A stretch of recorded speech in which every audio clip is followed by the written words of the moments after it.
quick note about journaling and how important it is to sort of keep track of your crop could be thought of with this crop of dahlias. We got these in March, and I'm going to look a little closely at exactly when. So here is 3-5. This came in March 5th in a 50 cell pack, and it's our dahlias. They're looking great, but remember, we would not have our sale for another week or two normally. And again, one of the things I kind of want to point out to you is we would love to have had the plants sell before the first main flower goes downhill.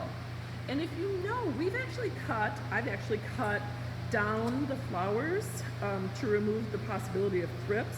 I've already cut them off a couple times. And I just want you to know how much will come off. If you look at these ones, they look a little cleaner, they look neater. I've already trimmed those ones back.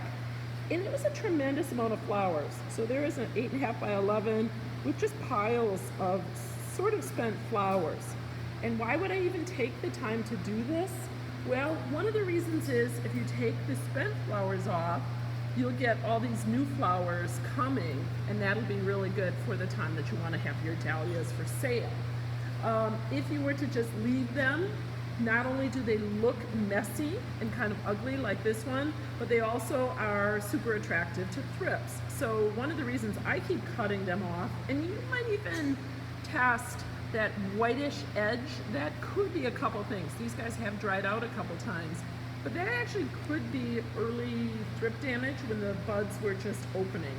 Not sure, I actually suspect it might be more a little bit of sun damage, because I'm going to show you this one. If I had watered when it was really sunny out, you'd see those little pockets of water, and they would get hit by the sun, and you'd get sort of a bleaching effect. So again, that may be what you're seeing on that blossom, which is way past its prime as well. But in any case, cutting off the flowers is one of those jobs that makes your work harder when you haven't timed out the crop right. So we talked a lot about timing for Easter lily and how if you're too late, you just can't even sell the crop. But here, if you don't time it out right, you will actually have a lot more work, and possibly you'll be building up pest populations. So one of the things about journaling is to think, gosh, I've taken notes on this, and next year when I get my 50 cell, again, when I get my 50 cell plugs of dahlias, I really don't want to plant them up as early as March 5th. I might delay them about 2 to 3 weeks, because that's when we were getting our very first flowers on these, something like 2 to 3 weeks ago. So again, that's sort of the concept of journaling. You really want to think about what you can learn and write down in your notes so that in the future crop seasons, you will be able to be a better grower.